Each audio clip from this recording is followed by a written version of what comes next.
Welcome to another episode of last week's Comics Today. I've got a stack of 10 here. It's another good-sized week. Let's jump straight into it. So up first is The Magic Order. This is Volume 2, Issue 1. I really liked the first volume, so I was interested. I'm not sure that modern Mark Millar is as good as older Mark Millar, but so I'm always getting the first issue of things just to see which one shows up. And there's a few sequences in here where I don't think it's quite as good as either could be producing. I'm going to show you one instance right here. So there's a few things like this, where you've got this tiny panel and a ton of words that's crammed in there, and the lettering is, I don't know, it's weird. Like, you've got this huge panel beneath it with nothing. It makes me think maybe this was done Marvel style, where there's an outline and then Immonen is drawing it before Millar comes in to finish the script. I don't know, but there's a couple of just odd sequences like that where it feels like they're not working together as well as they should be. It's ultimately fine, I guess. It's not terrible, it's not stellar either. The Rush issue 1, I think there's a lot of issue 1s in this stack if I remember correctly, but the Rush it's a horror mystery. It sort of starts with this guy that's spitting out a gold tooth, and it took me a minute to figure out what was happening here. And then you turn the page, there's a conversation going on, but you turn the page, and then it looks like he's digging a chunk of gold out of his arm. Like, it's weird, and then this thing shows up, and there he is with it now out of his arm. You're just like, what is happening?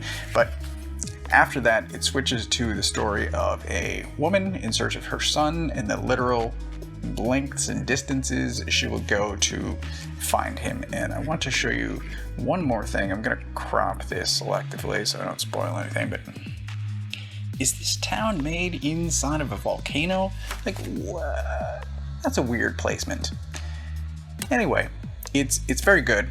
If you're into period piece, western, horror, absolutely, definitely check this out. The Me You Love in the Dark, I've been praising this series from the beginning. Each issue seemingly gets better. There had been a simmering, growing, creeping horror. This is just full-on horror now. It's excellent, it's amazing, I love it. But, wow, there's one more issue in the series set to conclude. I can't wait for it. I'm not going to say really anything else other than you should be reading this, because it is amazingly good. Orphan and the Five Beasts returns after quite a while. I don't remember how long it's been since the previous issue, and now issue 4, which will conclude the miniseries, is coming out in February if that stays on schedule. But it's a 4-issue miniseries, and there were 5 beasts that the main character was set to defeat. Seems like simple math. At some point you're going to have to defeat 2 in 1 issue if you're going to fit them all in, but one of the beasts is met here but not defeated, so I think there are now 3 that's just going to have to deal with in the final issue, and it just seems a little weird, but it is an excellent read. It seems this reminds me of both Wonton Soup and Orkstein. All of the sort of James Stokoe staples are present. The highly detailed scenes. There's a gross 2-page spread near the end of this that it looks like something. There's something that looks like orange slices that is definitely not orange slices, and it is disturbing, but brilliant. If you haven't been reading this, I recommend that you grab the trade. It's due out next year. It'll be amazing. Newburn issue 1 is not as good as I had hoped. I've read that it's already been optioned to be a TV show, which makes perfect sense because I think there's already 1,000 other shows that are just like it, of a older white guy who investigates things and has a non-white female partner. It's fine. It's not great, it's not terrible, it's certainly no Stillwater. I think I'm done with this. I'm gonna stick to Zdarsky and Stillwater. It's a better story overall. Frontiersman issue 2, this book is wild. So just broadly, there is the Frontiersman who secluded himself for many years and is now sort of back in the limelight in a major way, in a national media attention sort of way. And this issue features a fight between him and this guy, and it's some of the best, craziest stuff I've ever seen. It's great, and there's all these already. It's, like I said, issue 2, but there's a lot of other plot lines going on, and it's, like I said, it's great. I highly recommend it.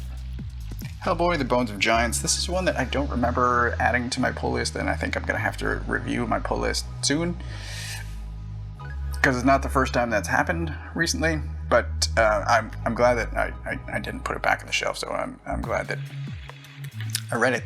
It is an adaptation of a novel, and I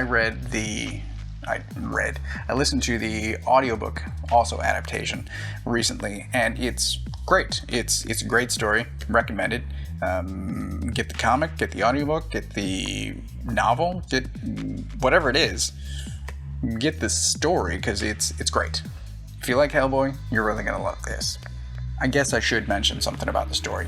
So it is Hellboy and Norse mythology mashed together. So this is actually Thor's hammer, and yeah, if you like Norse mythology and if you like Hellboy, definitely get out on this. Firepower 17, this is mostly a fight scene from start to finish, but it is a group of people that know that they are not ready, that they are not powerful enough to take on who they're up against. And so it's sort of that recognition, the knowledge that they need to do something else, that they probably should run away, and there's the attempt to fight regardless. It's great. The whole series has been great. Campisi issue 3, this is the one that I keep describing as Mobsters and a Dragon. That's still true here. This issue, it leans more towards mobsters than the dragon, but the dragon absolutely does something, and that's going to have some consequences. So, still good, still enjoying it. The art, I don't remember if I've shown this off before or not, but the art is sort of simplified, a little bit sketchy. It's probably not for everyone, but I'm enjoying it.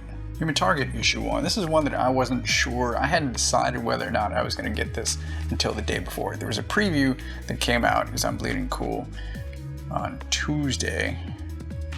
I guess it's not a preview if it's already out, but so this was the preview. Starts like this, rolls over into this. And at this point, so I read just these 2 pages and I go, okay, I need to know more, I need to see more, and it's great. It's 12 issues, yet again, but I'm probably in for the whole thing. This is really good. So that's not quite it. I also got this awesome shirt, and then my wife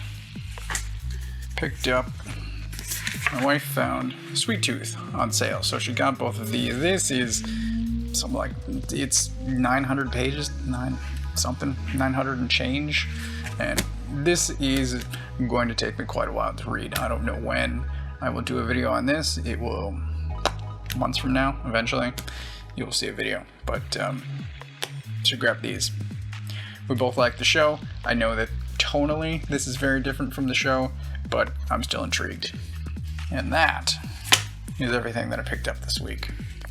So if I were to pick just one, Frontiersman, certainly a contender. Orphan, very good, but The Me You Love in the Dark wins it again.